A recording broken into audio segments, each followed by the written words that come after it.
To begin, we would like to acknowledge that tonight's event is taking place on the treaty territory of the Mississaugas of the Credit First Nation. This is also the traditional territory of the Anishinaabe, the Huron-Wendat, and the Haudenosaunee. As an organization that's kind of dedicated to showing the moving image, we are always grateful to have the opportunity to screen works by First Nations, Métis, and Inuit filmmakers. And the next opportunity to catch one of these films is on November 12th. We have partnered with the NFB for an event, 5 at 50, and there's a shorts program playing there. And one of the films by Thurza Cuthand called Woman Dress is part of that program.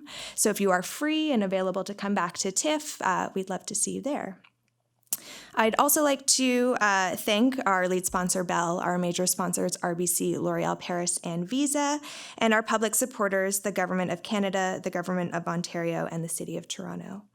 As a charitable organization, TIFF would also like to thank our donors and our members who make our year-round educational and outreach initiatives possible.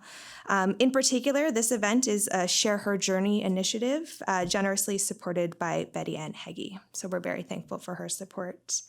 And we are also very grateful to the Real Asian Film Festival, who were participating in this event as a community partner. So the 23rd edition of the Real Asian Film Festival is coming up. It takes place on November 7th to the 15th.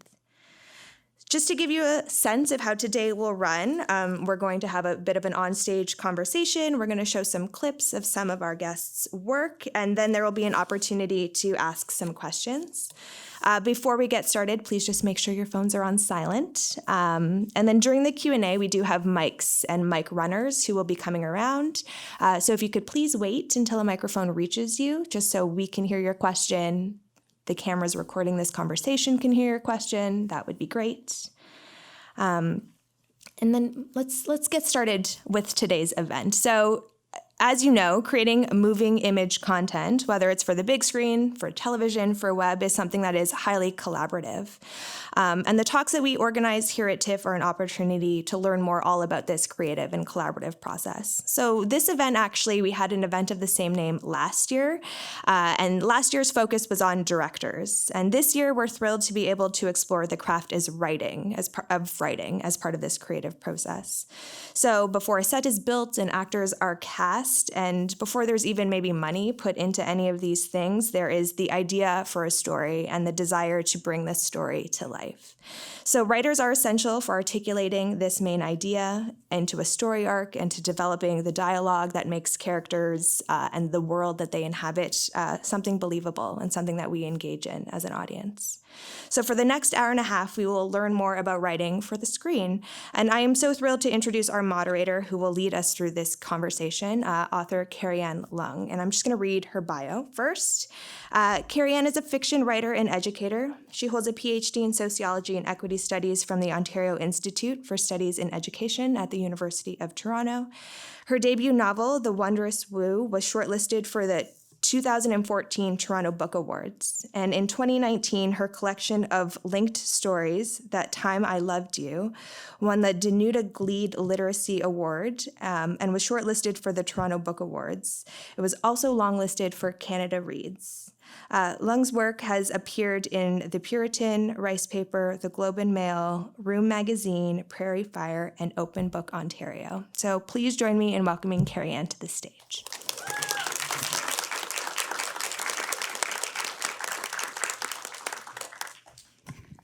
Hi, can you hear me? I feel I'm so short. I'm always having to adjust microphones. I'm so honored to be here. I'm really excited to be in conversation with these three talented storytellers. I'm going to introduce you to them one at a time and ask them to come up on stage after I introduce them. First, I'd like to welcome Vanessa Matsui. She's a biracial writer, actor, and director from Toronto. She created, wrote, directed, and stars in the web series Ghost BFF, which was nominated for Best Web Series and Best Lead Performer at the 2019 Canadian Screen Awards. She was selected as a fellow at the 2019 Sundance New Voices Lab, through which she is currently developing the second season of Ghost BFF. She co-created the interactive website crankytown.ca, which was nominated at the Gemini Awards for Best Digital Nonfiction. Selecting acting credits include What If, Shadowhunters, and The Handmaid's Tale. Please welcome Vanessa to the stage.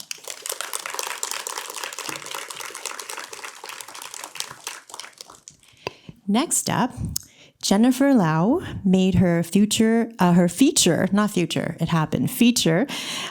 directorial debut with the supernatural dark comedy End of Days, Inc. She recently wrote and directed multiple episodes of Blood and Water, which was nominated for Best Dramatic Series at the 2019 Canadian Screen Awards.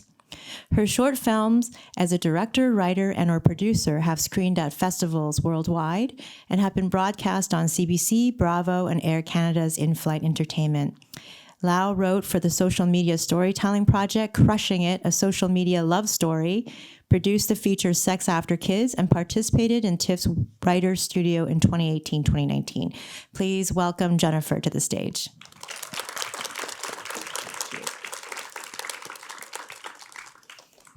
And finally, Vivian Lin is a Toronto-based writer and director. Her writing credits include Killjoys, Carter, Bajillionaires, and Hudson and Rex. Her short film, And They Watched, is part of the anthology Fun Size Horror Volume 2. She's a recipient of the Telefilm New Voices Award and the Bronze Prize at the Page Awards. Please welcome Vivian.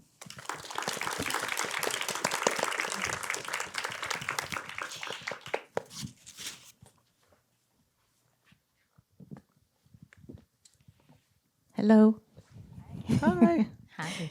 Well, first, I want to start as a fiction writer.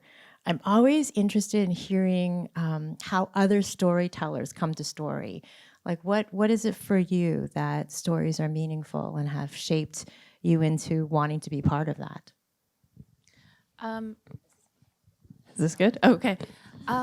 I've just always been fascinated with it. Like I know there's a video of me when I was 5 and I was writing about like monsters.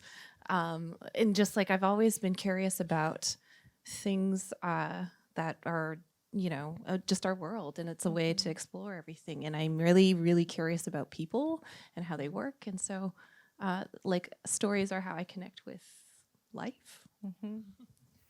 I mean, I grew up with stories as an escape, I think. I mean, I loved television and books. I grew up in American sitcoms and reading Agatha Christie, and it's just a part of my life. And I started writing pretty early. I wanted to explore that really early on. And I don't even know if there's anything specific that I can say about it, so much that I was just completely drawn to it. And specifically, writing for television and film was something that I actually came to really early on because I was exposed to it so much, and it really reached me and connected to me.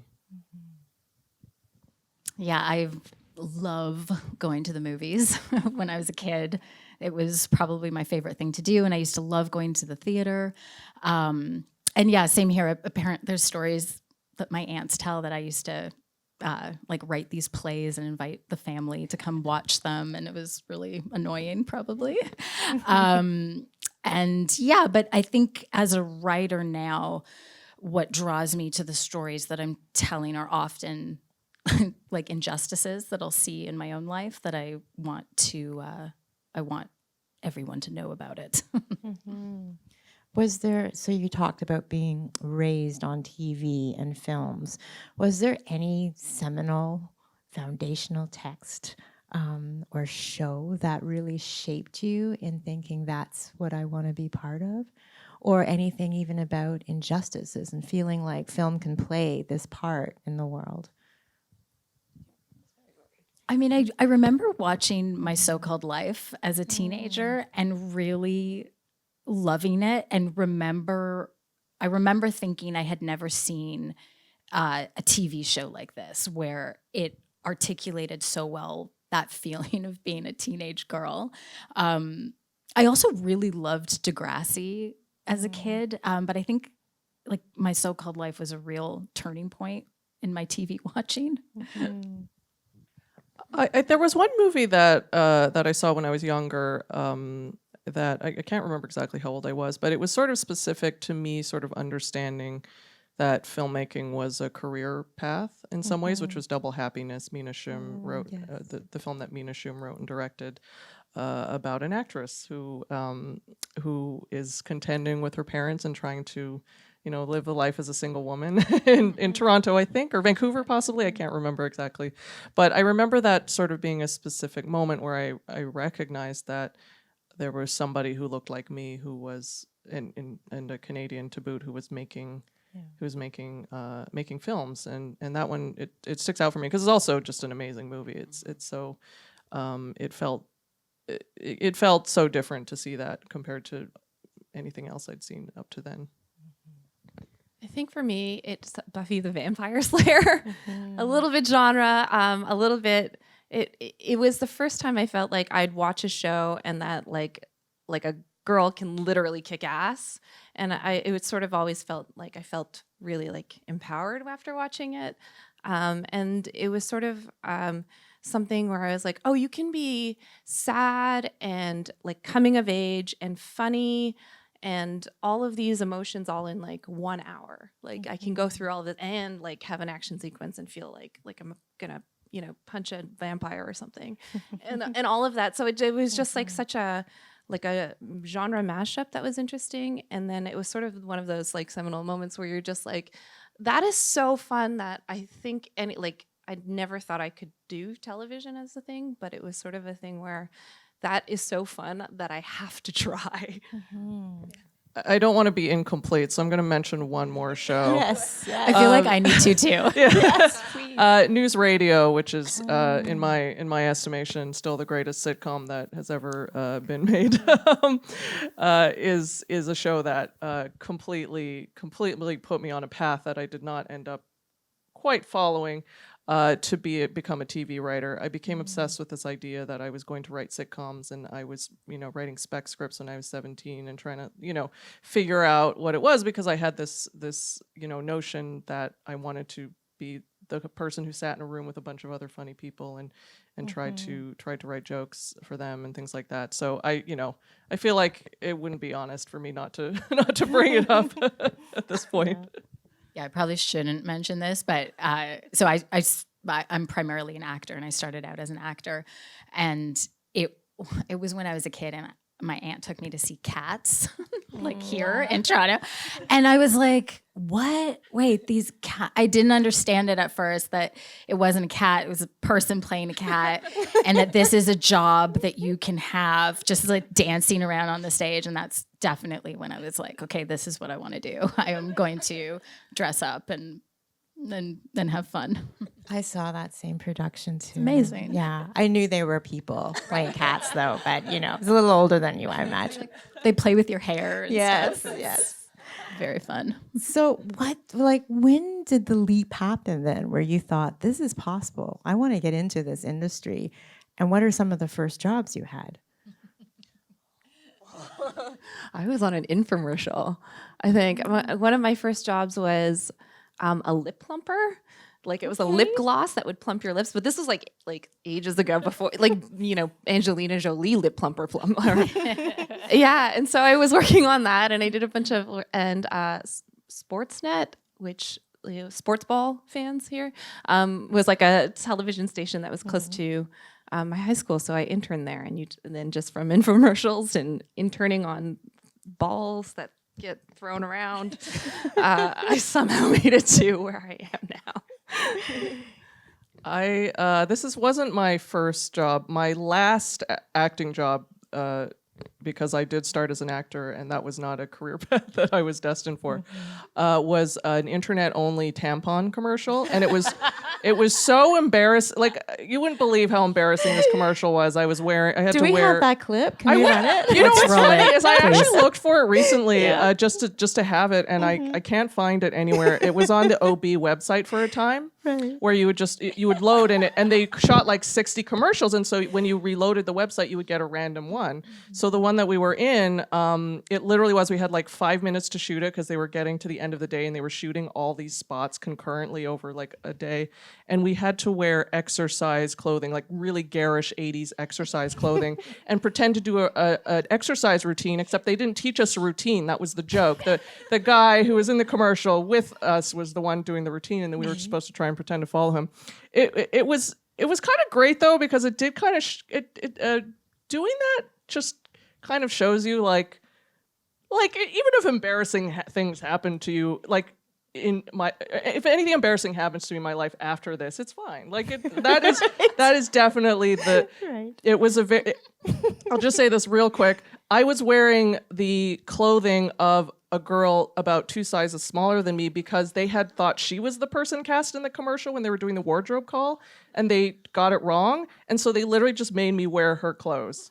And it was terrible. It was really, really awful, but it was great. And so I think that to me is like, I don't know. I feel like showbiz is a little bit like that because I don't think it's an easy path. It is definitely like wearing clothes 2 sizes too small and someone else and standing in front of a camera and just being like, I'm being paid very little money for this because this is only going on the internet. I'm not getting paid TV money for this. Like it was just the most that kind of thing. Anyway, that's not that's not really the there's something I wanted to bring up, I guess. But I think that I think from there. The funny thing is, at the time, I was actually producing my first feature film. Right. So I was literally in the wardrobe call. I was being very rude because there was an actor who was upset because his ride hadn't showed up. That was supposed to take him to set, and he was texting everybody on the set to, be a little bit difficult about it. And so I was standing in there in my headband and leotard and just trying to put out a fire, and that sort of was kind of the transitional path, because making that first feature film after I had done a series of short films where I was the director and so forth, but I was producing this feature film, and it gave me a crash education in producing something full length, and that led me to wanting to produce my own feature film that I was the director of the very next year. So, there's it's a path. It's nobody's going to have the same path. So that happens to be the one that I'm remembering right now. Yeah, I also started in commercials. Nothing as amazing as that. I did a lot of community theater in Toronto, and then I moved to Montreal for theater school. But professionally, all my first jobs were I was an actor in commercials. I did like Via Rail, Bell, I was a McDonald's clerk once. That was a little embarrassing. And then I started doing background for TV and film, and then started booking like acting jobs, and then got my first series regular. And I thought when that happened, acting's going to be so easy now. And then our show got canceled after 2 seasons, and after 1 episode aired on the CW, and it was like the big American premiere, and we got canceled immediately. And then I feel like I got really ghosted by the industry. I couldn't get an acting job to save my life after getting this series regular. And it was at that point that I felt like, if I don't take this into my own hands, I don't know how I'm going to be able to stay in my dream job. So that's when I started writing. And actually it was around that time that I, like the very, very early stages of what is now Ghost BFF started to take form. And I was writing short plays in my friend's house, and we were just performing them together in her basement. So that was sort of my weird writing path. Okay, so you've paid your dues in all kinds of ways. Yes. Do you feel like your identity as Asian Canadian women shaped the stories you want to tell? And also within your careers, do you find challenges being an Asian Canadian woman in the industry? Yes. Yeah. Sorry. Tell me more. I mean, I don't know. Like, I still am often the only person of color in a lot of rooms. Even like I've worked with like incredibly progressive companies with a lot of like intention to diversify and all of that, and still like,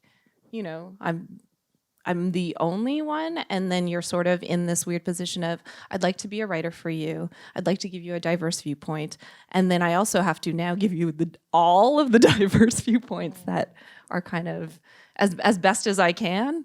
So it can be a bit challenging because you're like the diplomacy of that can be very difficult and just hard to pin down. I'll answer the first part of that question with regards to sort of my identity and how that shapes the things that I like to do. I will say that I think I am somebody who has not always been that interested in making identity stories. It's not that I don't enjoy them, of course, and love them and appreciate them, but as I mentioned, I grew up with a very, in a way, pop culture influenced kind of point of view, and my interest was always in, being able to do comedies and genre stuff that didn't necessarily have to deal with, that wasn't necessarily about who I was or my identity as an Asian Canadian. But what I find is interesting is how much I realize that just being me and who I am, and just the way that I see the world as the person that I am, it does influence my work, and it's not maybe in ways that are quite as overt, I would say, but it's definitely there, and I think that's one of the things that I have learned, and I have heard, but until you experience it, I don't know that it always clicks in, which is that the thing that's going to make your work unique is what are the unique things that you bring to it. That's you can call it voice. That's one way to refer to it. Perspective. If you are a person of color and you come from an underrepresented group, the experiences that you have, just the way that they filter through your storytelling, they are going to influence your work. And so I've started to try and lean into that more and understand it more, because I think that's where you find things that are special about the things that you do. So yeah, that's my answer to that part of it. When I was an actor, when I was much younger, and so I was still playing daughters, I remember being in the room once with this casting director, and I was really close to getting the part, and it was a great part, blah, blah, blah. And she told me that, she was like, listen, they really love you. They just can't picture who your mother and father would be. And I remember thinking, it's really easy. Like, one's white, one's Asian. Not that difficult. But it was this real moment, because I was young. I think I was only maybe like 19 or 20 when this happened. And I was like, okay, there are going to be some major roadblocks down the road. But that it's changing. But I do notice now that I am in the producer role and creator role, and I'm taking, meetings with networks now. I often feel like I'm the only person of color in those rooms, often. And I think as far as identity goes, I don't think I consciously write as a Japanese Canadian person, but I think it just, exactly what you were saying, it kind of just informs everything that you do. I'm very aware of, I guess, inclusion, and I always want to make things fair. Yeah, I don't know. Something that I actually noticed, and maybe I can ask you guys, but I think I was doing some talks on something else, and what we found out was, like, some of the first protagonists I've written, and everyone else on that panel it was an Asian panel, were all white. And so for a very long time, I don't know if this happens for you guys, but for the first while of writing, everyone that I wrote was white, just because that was all I ever saw, and that's all I ever knew. And so a lot of the times when I first started out too, I was selective about how I would present myself or my stories, because it had to be relatable, and anything that was too of a certain of like my culture, or too much of anything, was just a little too, like, then you temper, so you kind of are like, okay, like chopsticks, you understand, but like, like overprotective almost overbearing kind of like family dynamics, maybe that one will pass on or something. And so you kind of have this sliding scale. What's nice is like the more like nowadays people are far more open and are actually curious about it, and like they find the difference not to be jarring, but like but just to be like curious. So that's kind of a nice change that's happened. I struggle with this a little bit because I think that you're right. I think that's definitely, you know, as people who grow up in societies where we are watching a lot of American pop culture, mainly in storytelling and things like that, we are inclined to go, well, if I want to break in, if I want to get noticed or whatever it is, then I have to I have to write those shows, which are shows that primarily star white characters and things like that. But at the same time, there's also the sense that I have sometimes, which is that if a project isn't about an Asian person, I'm not going to be considered for it. So there is a reason probably why we kind of are strategic about it and go, listen, I'm going to make a story that's not necessarily about the Asian Canadian experience or about an Asian character, at least not in necessarily the lead role, just because there is a sense like we also bring our perspectives to stories about white characters and characters of from any group of people, any underrepresented group, any fantasy sci-fi group. Like I think there's a certain element of that where we're all trying to be true to ourselves, be honest with ourselves, have unique perspectives, but also try and take care of the practical side of the industry, which is like wanting to work and wanting to get out there and be a part of things. So I don't know if there's an easy answer to that, but I definitely think that that's certainly part of what that experience is here. Great, thank you. We're going to move on to clips. Get to see some of your work. I don't know what order this is going to run in, but maybe if you can set it up a little bit and tell us. I don't know. Do you want to start, Vanessa? Sure. So my clip is from the first season of my show, Ghost BFF. My character is recovering from getting punched in the face after my ghost BFF inhabited me to take over my body. It's a hard setup. But anyway, so that's why I have a black eye in the clip. That's what I wanted. I just got punched as I was being inhabited by a ghost. And she is confronting me on some recent life choices. The clip that I brought is from Blood and Water, season 2.0, which I wrote and directed on. This is a clip from an episode that I wrote and did not direct. The director of the clip was Felipe Rodriguez, and it is it's a good cop meeting a corrupt cop, or a corrupt ex-cop, as it were. I'll just leave it at that. My clip's from Killjoys, so it's the one on the spaceship. I assume you guys aren't. Yeah. And it is our three lead characters who have just escaped from the big bad of the season, and it's sort of our homage to The Thing. Awesome.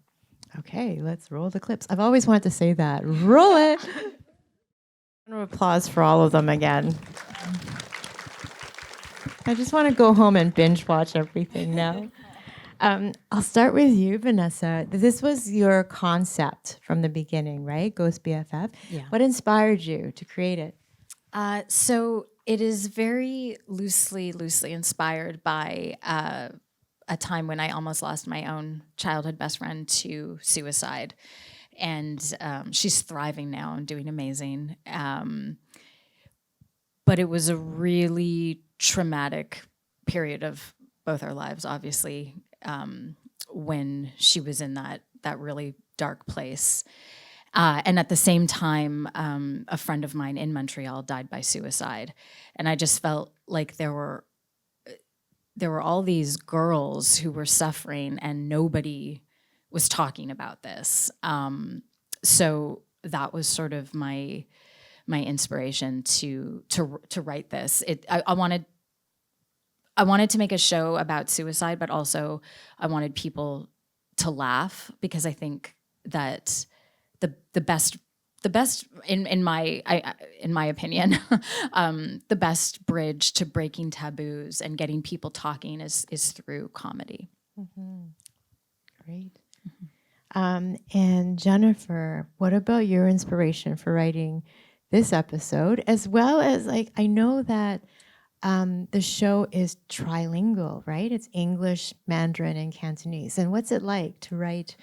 So I chose this clip in particular. Sorry, I apologize if I stepped on the end of that question. So the interesting thing I think about working in television, in particular when you are for hire, is that you are hired to write that show.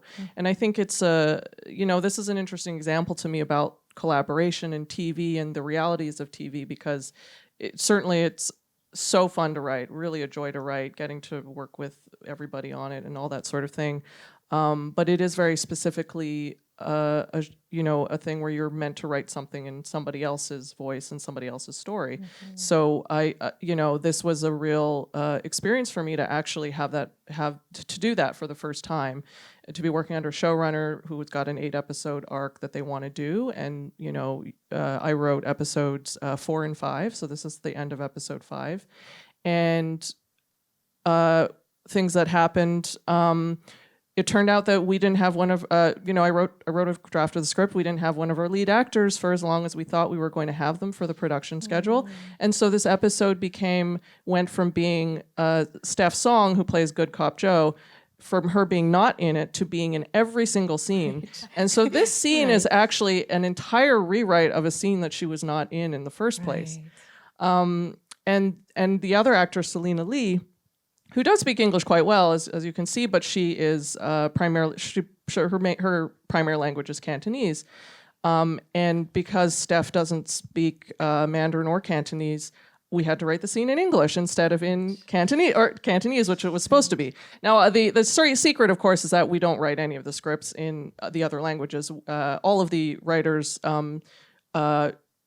speak English, write English, and none of them write Mandarin or Cantonese. So there's actually a translation process that happens both in the script stage as well as on set, because at the script stage it's done, and then you get to the stage and you're rehearsing with the actors, and they go, this isn't quite right, like it doesn't flow out of my mouth the right way. I wouldn't talk to my mother this way, so can we use a little more of a colloquial expression? So there's another level of that. And then in editing, there's yet another layer of that, which is that we're watching the cuts with subtitles on them, and then making sure that the meaning that we're trying to preserve is still going to be preserved, even if we cut out of things and all that sort of stuff. And then also, I wasn't the director of this episode. I think Felipe is amazing. He did a great job in the show. But it is interesting because I watched the scene and it's not the same scene that I necessarily would have done, Right. But we're all looking to the show as a whole, and so we have to respect the show as a whole and do the scene the way that it should be done in the show. And there are definitely a couple of lines in there. I would say most of that is my dialogue and text and stuff like that, but there are scenes that were rewritten because the showrunners of TV shows get the last pass of the script before you actually shoot.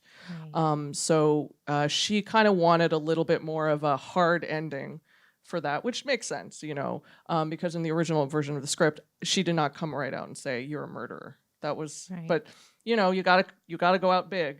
Yes. You want a big cliffhanger to end the episode. I think it works well. Like, I think the style of this show is a little bit heightened. It's a little more, the drama of it is really big and pointed, and it's a certain style of drama. So that's ultimately what all went into that. Was that I forget if you must have asked me something else. But. I mean, it's just it's something that I don't know about. That's how highly collaborative something is, right? That what we finally see on the screen. And it looks so much fun to write of this other planet and alien hickeys and stuff, is it?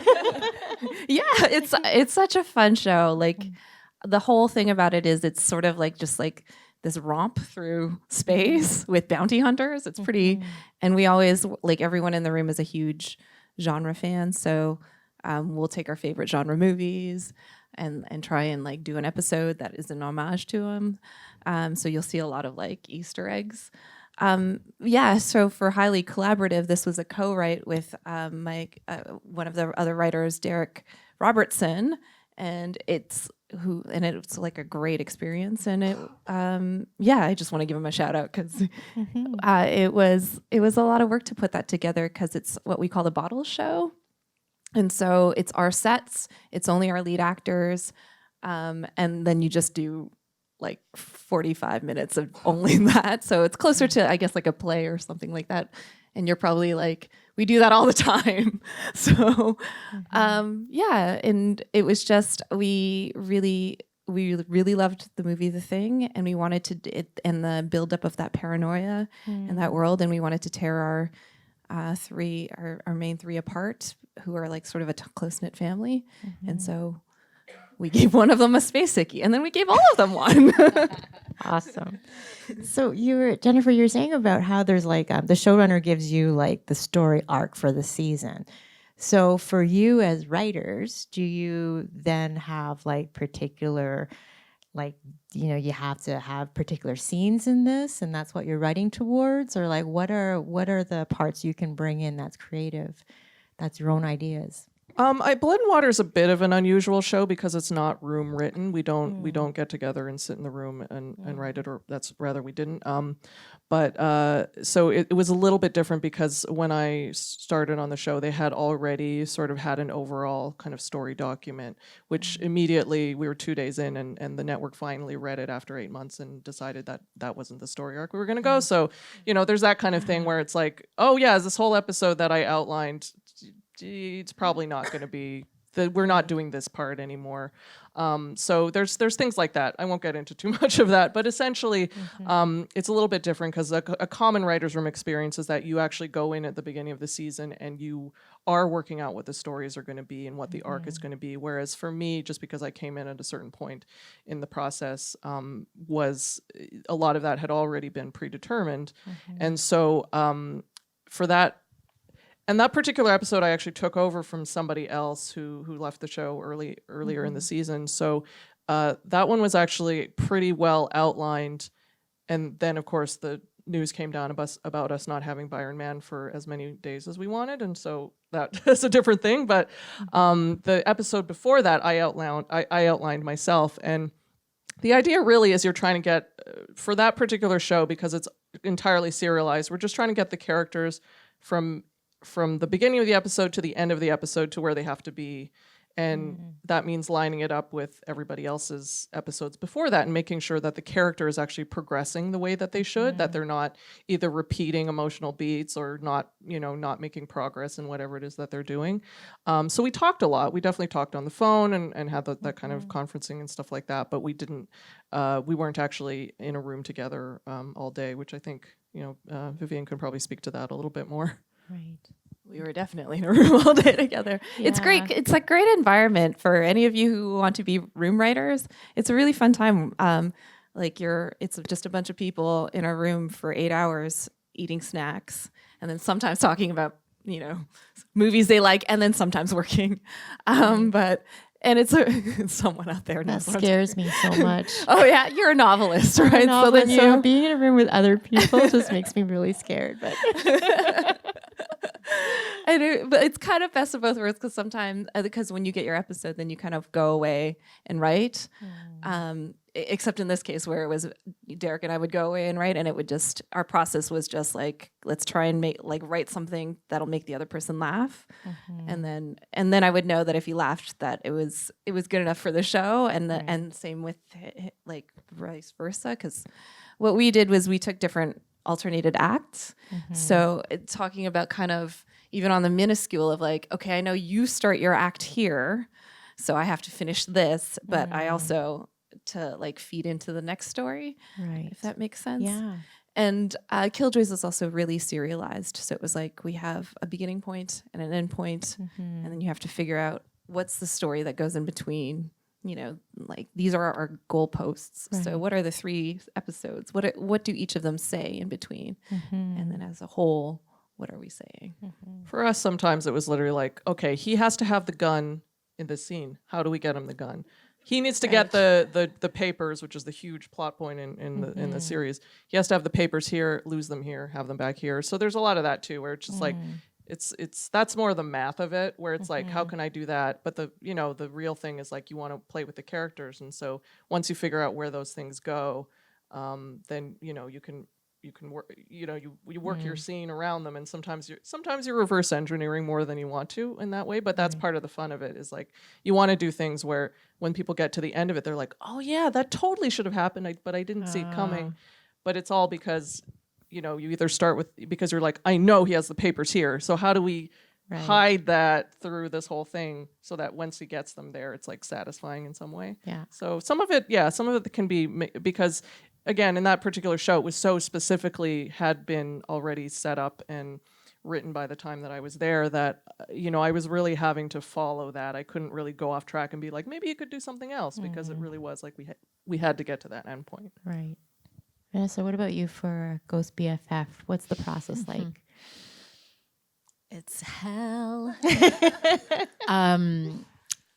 For season 1, it was myself and Katie Nolan, my producer, and co-writer for the first few episodes of season 1. And it was just us not knowing what we were doing, beating out a season that's serialized and trying to tell this story from beginning to end. I actually don't know how we did it. I think it comes from being an actor for almost 20 years and reading so many scripts that somehow I've figured out the basic rhythm of a season. And then season 2, it was I knew all the mistakes that I had made in season 1, so I could approach it a bit differently, but it was really like kind of similar to probably a writer's room when we were breaking the season. I knew what I wanted Amy and Tara to be at the beginning, and I knew where it was going to end up. And then it's just mapping out everything in between, and how they were going to get there along that journey. And then, of course, like, it doesn't work. So then you have to, figure out these other episodes and how to retinker that episode so that it all leads up and you hopefully have somewhat of a satisfying end. And then like literally I'm in pre-production right now. And then of course, like I get a network note that they're like, can you add this whole other storyline? And I'm like, I have been working on this season for 6 months. You're telling me this now. So it's so much fun. So much fun, guys. How aware, while you're writing and working, are you of the audience? And what do you always want to leave your audiences with? I feel because my show is about suicide, I am, it's very tricky because I'm aware of I never want to upset my audience. That's never my goal. I want to make those who are watching the show who have been affected by suicide or touched by suicide feel less alone. So that's always kind of what I'm going back to. But then at the same time, I don't know if you guys feel this way, but you all also like, I find I can't care about my audience too much, or else it completely blocks me and it starts to become very, very challenging to write. I mean, sometimes you just have to let it, flow through you and not worry about what people are going to say on Twitter. Mm-hmm. Yeah.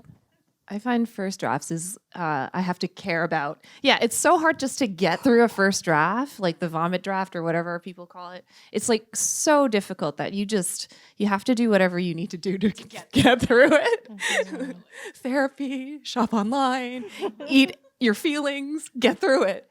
Mm-hmm. And then once you're done, then like, for instance, like, I'm on a cop show now and you were just kind of speaking to this where it's like, you need to know where the audience expectations are at every point because that's what you're trying to twist. Mm-hmm. And so once you kind of get past, all your story and all that, then you start going into your scenes and trying to figure out, okay, this is, do you call it tipping? We call it tipping when you reveal.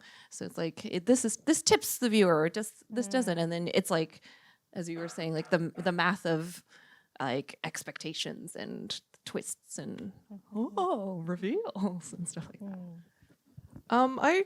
I'm trying to think about the audience thing for a second, because I think Blood and Water is an unusual show because it's very, very small.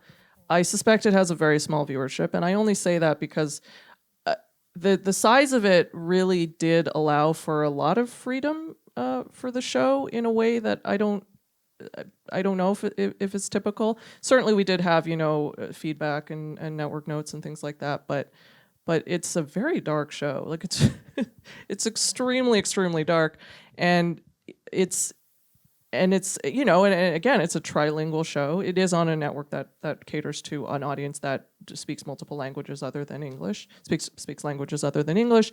So there's a specific thing there, but it wasn't so much that, I don't know that we were necessarily thinking so much about that. I mean, the idea is that we wanted to make a really dark drama where big, upsetting things happen, and I think it is different though from, say, doing an independent film, because the feature that I directed, I certainly wasn't thinking that much about the audience. I was thinking about sort of what I was interested in, what I wanted to do for a film. And I think a lot of people would claim that I also didn't respect what the audience might have wanted out of that movie. Because an independent film, especially if, it depends who you're answering to, who's put up the financing, what those types of expectations are. But if you're making something small and for yourself, or like a short film or something that you're doing on your own, I think you want to try and do something where you're like, this is something I want to see. This is something I'm interested in exploring. And that's, I in some ways paradoxically, but really those kinds of projects, the small ones, the independent ones, the ones that are paid less attention to, in a way you have a lot more freedom just to kind of let yourself go and do that type of stuff. Whereas the bigger the projects get, you are, even if you're not beholden to the audience, you are beholden to what the network thinks the audience is, or other stakeholders think the audience is. And I don't think that's a bad thing. Like, I actually do think it's like, a movie of the week on Hallmark has a different audience than an independent action movie, and has a different audience than something else. And so you're trying to talk to those audiences, and I think you are, I think it is something. I would say it's not like super conscious, like at every moment you're like, what would the audience think of me using this line or whatever, but there's definitely a consciousness, especially as you're later on in the process, of like, oh, okay, how would they respond to that? Are they expecting this? Does it subvert their expectations in the way that they want? That kind of thing. Okay. If money was not an object, what would your dream project be? You could do anything. I mean, yeah, if money wasn't an object and network wasn't an object, like I would love to eventually make a sweeping epic miniseries about my great grandmother's journey from Japan to Canada, and then her family being interned, and then wind it down with it would be a multi-generational like Asian epic miniseries if money were no object. I mean, I've been thinking about it a lot. I really want to make it one day. I just don't know how yet. It's beautiful. Does it have a name yet? No. Okay. Untitled. I think I want to make your project. Yes, please. I would love to have you on board to write. That's a really good question. I think people say that, by the way, when they can't think of an answer. It's a really good question. Let me think about that for a moment. No, I actually have a couple of, there's some stuff I've read lately, so the first one, I'm going to pick two because I'm greedy, but one of them is an adaptation of the comic book Transmetropolitan, Warren Ellis and Derek Robertson's Transmetropolitan. It's since I was a kid and first read those books, I started picturing it, and it's one of those unproducible monstrosities, but it's a very it's about a gonzo journalist in a post-apocalyptic times, and there's a lot of political stuff in it. It's very weird and violent and visually interesting, and so it's just one of those things that, like, yeah, if money was no object and everything was possible, that's certainly something that I think would be interesting. And then most recently, I actually read the first 2 volumes of Fonda Lee's fantasy, martial arts infused fantasy saga, Jade City and Jade War.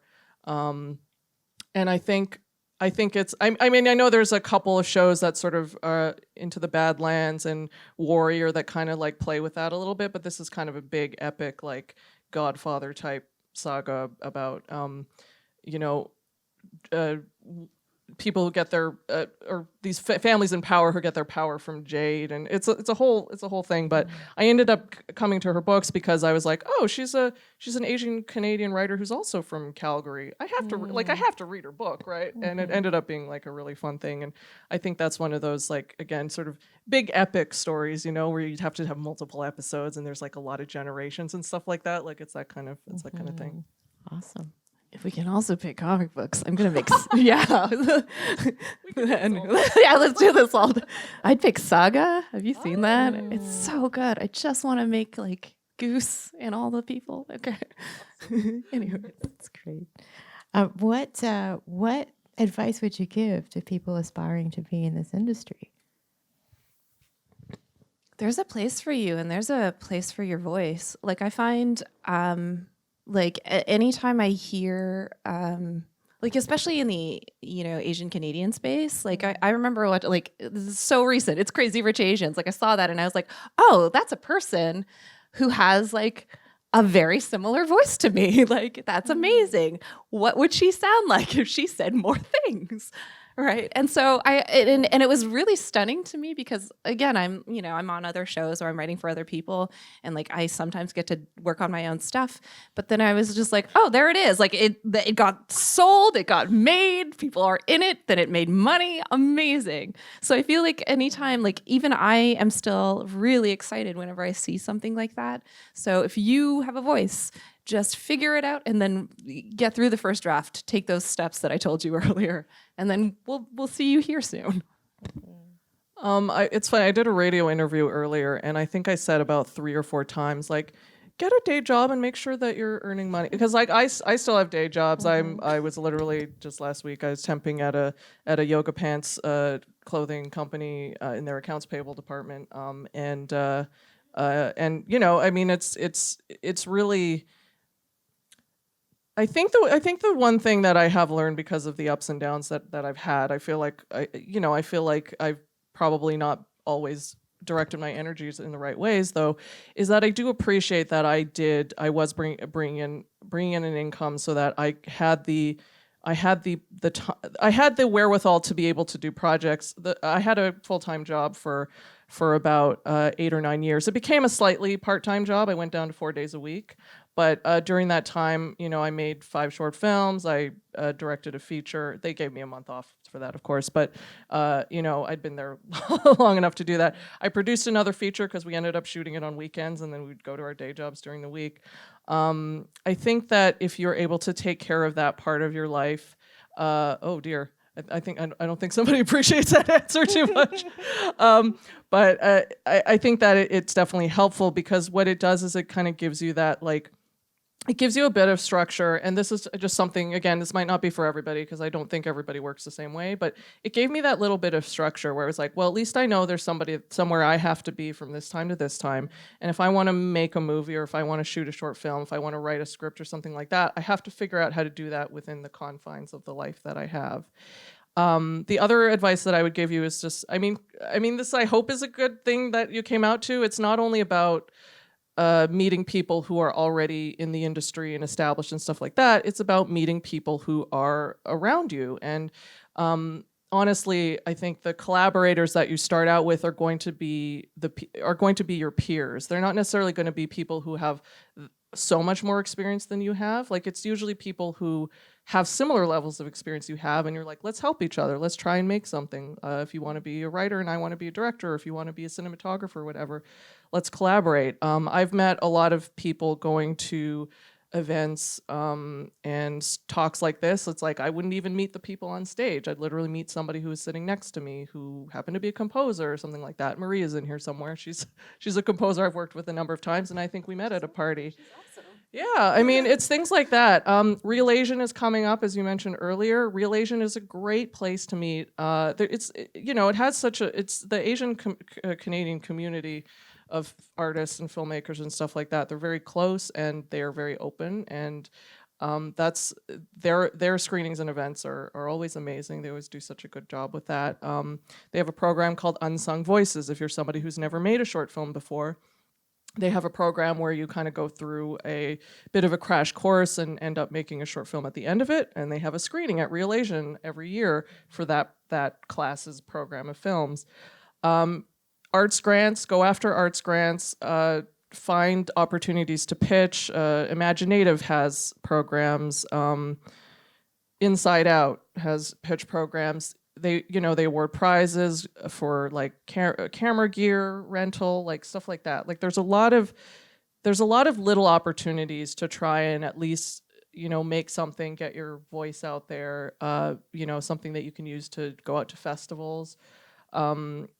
Arts grants actually require you to have some kind of sample of work. So once you've made one thing, you can start going out there and trying to get more stuff. That's kind of a benefit of Canada, is that we do have these sort of like institutional funds and programs and stuff like that. Our festivals are well supported because there are government avenues for that. So they have industry panels, they have other stuff to support. I'm sorry, I am going on because it's a funny thing, because sometimes when you ask for advice, I've noticed at panels sometimes it's like you don't necessarily get the most practical stuff, and I really do want people to have those practical things, because it's hard. You don't know where to start, you don't know where to go, I think that I think all the stuff that's available is what I took advantage of. When I moved here, I went to a lot of things, probably too many to be honest, but over time you start to get to know people, and the community widens, and it's a much friendlier industry to be in when you know the people around you, and if even if things aren't necessarily going your way, it's you know that there are people around you who support what you're doing and your journey that you're on. So anyway, I'll stop there. That's good, I think. Yeah, that's great advice. Oh yeah, there's the IPF program. Were you an IPF show? No, oh dear. Oh I've no. been I'm sorry. I denied didn't mean to so bring many it up. times. But I mean, I have a pile. I literally counted one day, and it was so. But I've hundreds and hundreds and hundreds of rejection letters from funds and programs and festivals and stuff like that. But I always go in and get in there and try and make it happen, because that's what else or yeah, that's what we're all I trying would say to do. that's actually, you are touching upon something great. But if you have something to say, find a way to say it, and don't let the word no stop you, because you are going to hear no. You're going to hear no a lot, and it's the perseverance that's going to get you there. Thank you so much. I think we're going to open it up for audience questions now. If you have any, I think there's a mic running around there. There's a mic over there. Just raise your hands, and it's hard to see. Here's a question.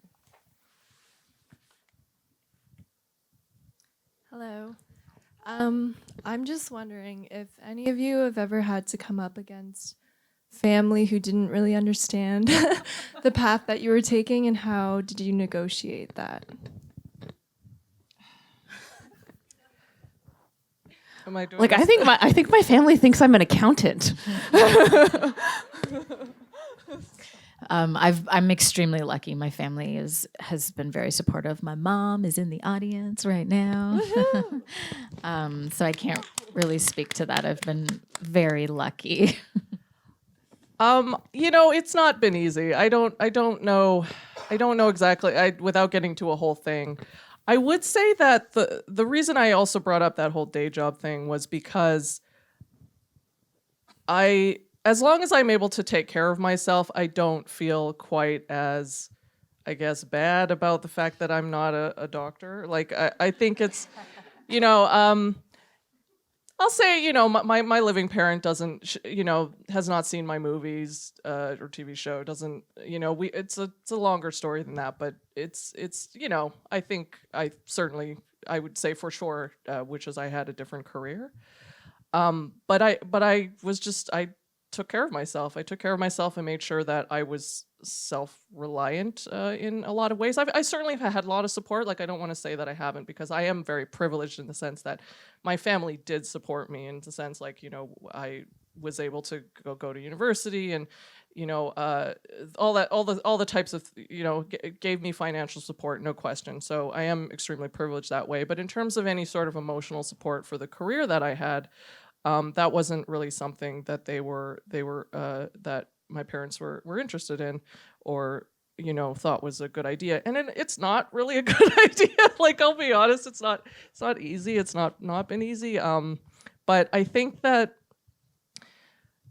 you know, I think that you have to, if it's something that you want to do, you really do. It really is your life, and so you do have to make decisions. And sometimes it's not emotionally easy to have loved ones who don't support your path, but it is your path, and you're the one who lives with that. So I think if you can try and explain to them what it means to you and what that is, then if you feel like you have that avenue, it's there. But I didn't necessarily feel like I had that avenue, and so in a way, it was just about me just doing my own thing and really trying to focus on that. And this is for everybody in the whole world. Like, therapy is helpful for that, because it gives you somebody to talk to. Because sometimes you know, it's hard sometimes to find, if you don't have a lot of like really close people in your life, to have somebody to talk to where you can just be so honest about the struggles you're going through. It's meant so much. Yeah, I think if you work in the arts, Oh yeah, you definitely. therapy is yeah. is important. Yeah. I have a question for you, though. Are you going to do it anyway? Like, were you always going to do it? Yeah.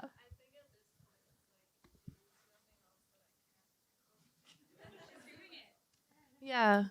So I think if you have to kind of start there with knowing that you're going to do it. Like, I think any job in the arts, it's sort of, you start there. I'm going to do it anyway. And then everything else is like, maybe you'll negotiate their approval, or maybe you'll show them, because this is what happened with my grandmother, which is like, Ang Lee won an Oscar, and somehow that like made it somewhat okay, because they could finally see.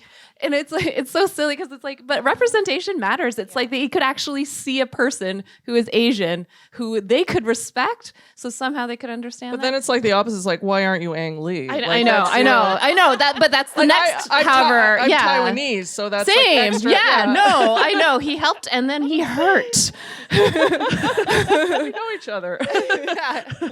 But yeah, I mean, that's just the four of us in the industry, right? So, but yes, I do think I think I would say, like, have, like, again, it's easy to get that pressure from anybody, not even just like close friends, to be like, I need to be so successful right away, or if this doesn't happen, then that's it, I'm over. Like, it's just hard, because you do have to kind of set goals for yourself that are achievable, and that are going to achieve, like, even just on a personal level, are going to do what you want them to do. Like, I want to have this experience, I want to make this particular thing, I want to tell this kind of story, and just have those goals. And because the outside pressures, especially with social media, like, you don't even need parents to feel bad anymore. You have social media. so true. You have all that stuff. So you have to try and figure out true. ways to just control that influx of like feedback from everybody. Because if you know that you're going to do it, I do think that when I realized how things were so awful, and then I realized one day, oh, I'm never going to quit. Like, I'm just not going to. Like, this is, like, I'm in the worst like, this was, you know, I mean, this was a couple years ago, but it's like, I'm in the worst place I've ever been in my career, I feel like, even compared to when I started.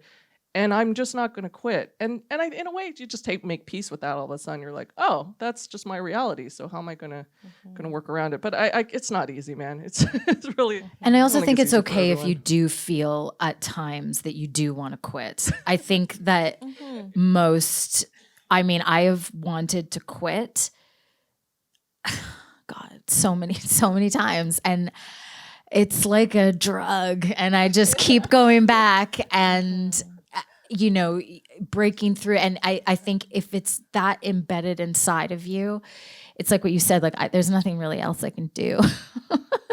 And I love it too much. So Good luck with that. good luck. There's 2 questions over here. I don't know who's. Hi. I was wondering, in a room where we discussed earlier that you feel clearly outnumbered, being the only person of color or the only female in some cases, what do you tell yourself to encourage yourself to speak up? The one, so like, it's just the one thing that I always kind of defer to, because I think you're talking about being quiet or like unsure or like, you know, and even as a junior, is that it doesn't help the room if you have the right answer and you don't say it, because that's why you're in the room. And if you pull those punches that you should have contributed, you're doing a disservice. And so I start there where I'm like, okay, I'm supposed to say the things that I'm here to say. That's a great question.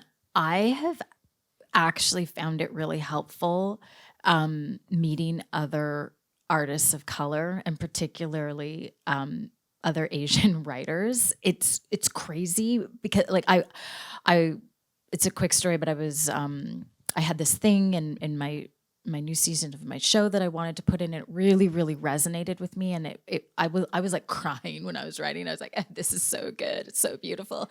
And my white producers read it, and they just like tore it to shreds and axed it.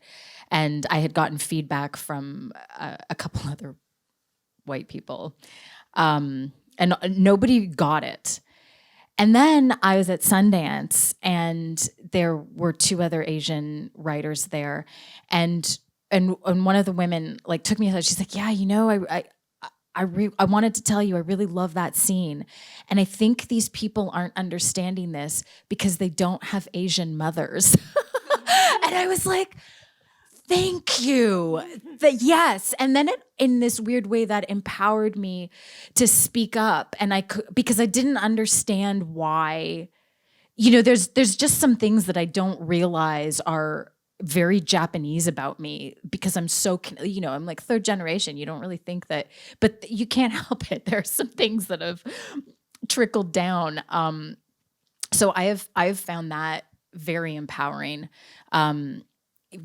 Receiving feedback from people who might have shared your experience. I don't know if I have more feedback than that. I feel like when you are you know, an underrepresented person in a room, or you're outnumbered, as it were, you do a little bit of extra math in your head, calculus in your head, like, how do I say this? Should I say this? I'm a director, and so sometimes that rears itself differently. I went to a talk with a very successful woman director who I asked about that, like, do you communicate differently? And she's like, of course I do. She's like, I'm like, would you mind if, as opposed to like, do this, you know, there's a certain amount of like, of that we do, which again, you could say that we should just go ahead and say what we need to say, but sometimes we're doing that thing where I think this is women of any color really, who, you know, we're trying to be likable and be seen as likable and things like that. So in a way, it's hard to get around that calculus all the time, but I do think that what Vivian says is very true. If you are in the room, it is for a reason.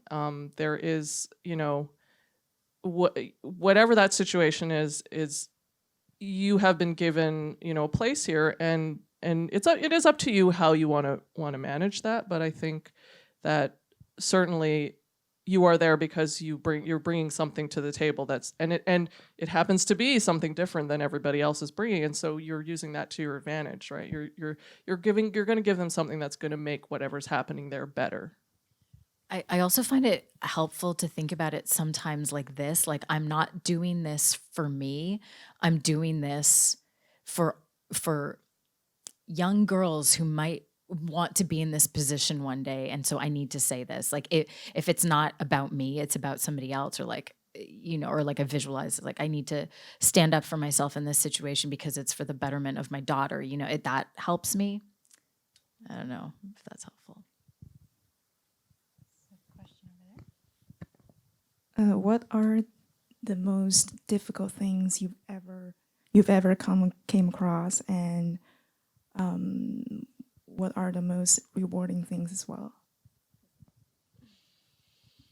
Like in the industry, the most difficult thing that I have ever encountered in this industry was when I was a lead on an independent film, and I was sexually harassed nonstop by the director. When I went to my union and complained, nobody did anything. This is pre-Me Too. And I'm like a loud person. Like I can stand up for myself. I was very vocal about what was happening to me, and nothing really stopped. It got worse and worse until a couple of us actually almost died on the set because it was just such an unsafe environment.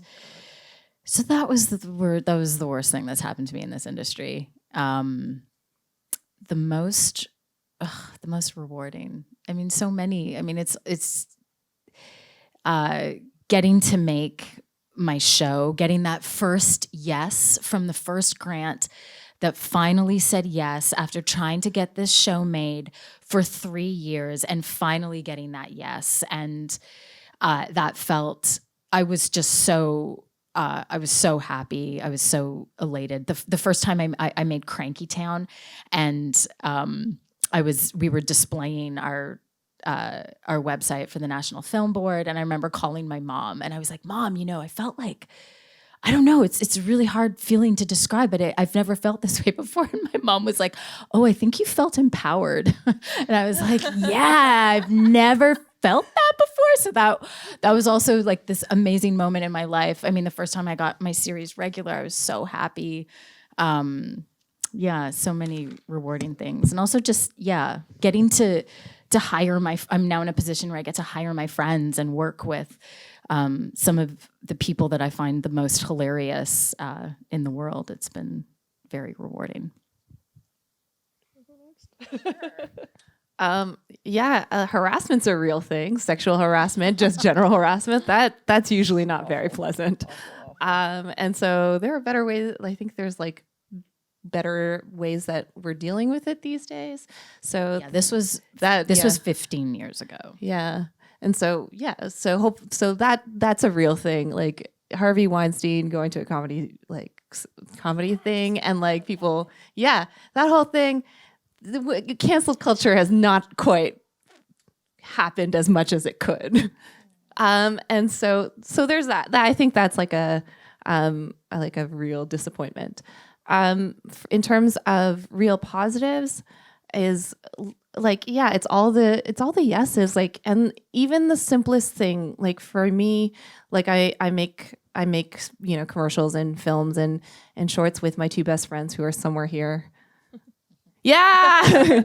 And my favorite thing is like going to set, like waking up at 5 a.m. and we have our shitty coffees, because like only Tim Hortons is open. Sorry, can I swear? Sorry, all of that, sorry. And Tim Hortons, and like I like Tim Hortons, so don't get me wrong, but okay, that was bad. Okay, but it's driving to set with like about to make something with people you love, with like a half cold coffee that you can't register is like the highest high. Yeah. It's the highest high, nothing else, right? So and like you can do that on any budget level, anywhere, all the time, even with like just your iPhone and stuff. So that's the highest high. I don't know if this is quite exactly in the sort of worst things ever category, but something that I think is kind of the most personally painful when in this industry in particular is when you work with people or trust people that are not looking out for you and your best interests, and you don't know that. I bring it up because reared its ugly head today. It was, it was kind of a bad afternoon for that. I think that that's something that, it's very easy in this business for people to be very chummy with you and being very friendly. And like 99% of the time, it's great. It's like we're in showbiz, we hug everybody to greet them. It's a very chummy industry, but you do have to look out for yourself. I mean, that's something that just even simple things like making sure you have contracts that work for you and just things that and just understanding that, like, even if you're fast friends with somebody, you shouldn't necessarily give up the farm to for them, and just be a little bit careful, I guess, is sort of where I am with that, because that is the worst feeling. It's just the worst feeling when you trust, when there's somebody you're supposed to trust and they betray that trust, and that can come from a lot of different kinds of things, because that is also a harassment thing in a way, I think, too, where sometimes harassment comes from people because they get close to you and then They can gaslight you. It's so I think that's the thing. But I feel like I have been lucky in that a lot of the people that I have been able to work with and meet in this industry have been great, and that's really been the highlight. I got to direct a feature film called End of Days Incorporated that I got to work with the most amazing people. It was so much fun. It was like it was a terrible shoot in the sense that we were shooting in the middle of the winter in a building that had no heat, and it was just like but it was great. Like, it was absolutely amazing. Our last day we shot like 16 hours and sat in this horrible building and drank beers on like those chairs that you take to the football fields, and stuff like that. Like, that really is the best thing. It's just getting to have those experiences with people, because they're one of a kind experiences. They're not repeatable. Everything is going to be different, and sometimes you don't necessarily know how it's going to go. But in that case, it was absolutely the experience that I wanted to have when I went down that road. I think we have time for just one more, if there is one more question. I think there's this one here, and then there's also another one, whichever one. I don't know who was first. We can answer quick. Yeah. And then, I mean, you can go as We well. won't right? do the full novel this time. Hi, thank you. So I sometimes feel like representation is either just for representation's sake, or when we do see it, it's people of color being represented in stereotypical ways. Do you feel like the industry is becoming more receptive to a more realistic depiction of the experience of people of color? So whether they're biracial or several generations removed from immigrant parents and maybe grew up in a culture that isn't stereotypically how they present. Hope that makes sense. yeah.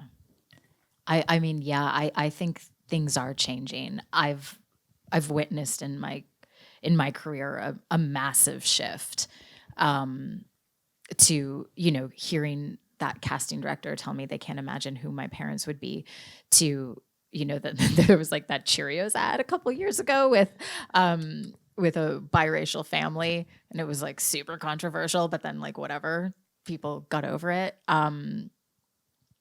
I recently, have you guys seen The Farewell? Yeah. I loved that movie and felt like that was I think what is happening is that finally people with different perspectives and different life experiences are finally being allowed a chance to make their film or their television. And so we're getting, you really see how robbed we've been of all these other stories. And now that these voices are finally emerging, we're getting, just some incredible film and television that I think that is happening firsthand because of different voices in these writing rooms. Yeah, that's what I think. I hope it's changing. I think it does have a lot to do with who is, again, being given the keys to being a showrunner or director, producer, and things like that. Because statistically speaking, people of color will hire more people of color to work on any job on a show or a movie. And same with if a woman is the showrunner, usually they have like a certain percentage higher of women on the crew and cast and stuff like that, just because they don't necessarily have that same like whatever you want to call it, bias in hiring or things like that. So I think that that is helping a lot to bring up the numbers and make sure that people are able to see themselves on screen. And also, even talking about women in film, I need to give a shout out to my producers who they're called Babe Nation, and something that they've done. There's 2 moms who are working in very high positions on our set this year, and they've allotted some of the budget to go to babysitters so that the moms can do their jobs and I can focus and chill out and not be so worried about my kid and the job. So I think as also as everybody at the top starts to change, I think that's going to give a lot, because I think a lot more women would have stayed in this business if it was a bit more friendly to mothers. Because it's like the film industry is insane. Like that's an insane thing to do when you have a kid. So yeah, anyway, that's helpful too. Yeah, I have nothing further to add. It is changing. It's coming down. Yeah, no, I was just. One last question really quickly, Ben. Yeah, thank you very much for taking it.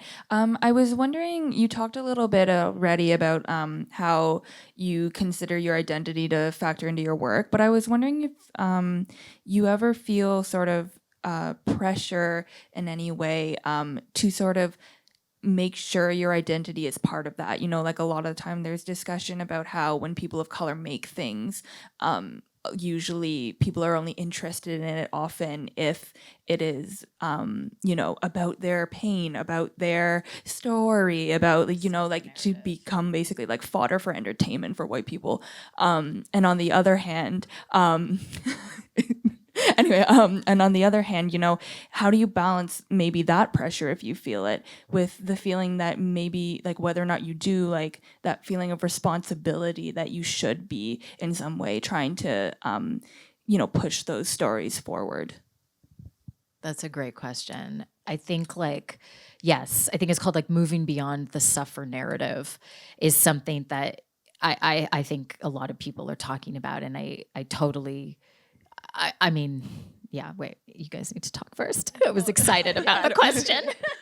I think my interests as a storyteller tend to be a little more escapist, and so the feature film I made is a supernatural dark comedy about a bunch of employees whose bosses are trying to end the world, and it's and for whatever failings it has, I think it is it was something that I wanted to do, and I feel like it got its own thing happening. But I will be honest, it is just something that I really wanted to do, and I really, as I mentioned in the earlier part, I really wasn't looking to do an identity story. I wasn't, the one major Asian character in the film is played by Paul Sun-Hyung Lee, he dies partway through and becomes an undead character who's like pawing at everybody. It's like, and he was desperate to do it. And this movie paid absolutely nothing, but he's like, I want to have that experience of being in the chair and having my zombie head made up, which is like, it was a cheap one. So, it wasn't like we were able to do the full zombie thing, but we were able to do just enough. It still took a couple of hours or whatever, but he's like, that's what I want to do. His agents didn't want him to do it because, again, it was just like this tiny tip project, micro budget, whatever. But he's like, I want to do it because, when else is he going to get to be that character? I hope maybe one day he'll get to do it again. But honestly, for him to be able to play just like this, over the top comedic kind of, undead character was something that he as a Korean Canadian actor who works a lot, just was never asked to do. So I think for me, representation is normalizing the existence of Asian people in all walks of life. That to me is where I feel like I, have a priority and where I want that to be, where it's we can be the zombie, we can be, the ditzy, girl. I guess maybe that is something that I shouldn't say that because I feel like that might be a stereotype. But you know what I mean? It's just we can be different characters that are not necessarily always the bookish nerd or the dragon lady or whatever that situation is. I think anyway, that's sort of where I come in on it. I think I've it's rare where I'll get put in a position where I have to where I ever feel like there's a specific story someone's asking me to tell simply because I'm the only, like, I have the right skin color to do it or something. It's actually quite rare. But if ever I feel like, as just a defense mechanism personally, that I feel like I'm doing it, I just think of, what if there were two of them? And then suddenly, like, I'm no longer like hesitant about telling this sort of suffering narrative or anything, or like this very classic narrative, because suddenly I have two people. And then, and it's such a weird, bizarre mind thing, because I'm like, how is it that I haven't been thinking of that there were two of them before this moment? And then if I do have two, then I have someone else that can balance out what that conversation would look like, or what does it mean, or can bounce off of that and then address that issue. So I don't know if that helps, but maybe think. Did you have anything else to add after? No? You're good? No, I'm good. I want a t-shirt that says, "We can be zombies." Yeah. That'd be really cool. Thank you so much to all of you for being on this panel, and all of you for coming. I think that ends our program tonight. Thank you. Thank you for coming.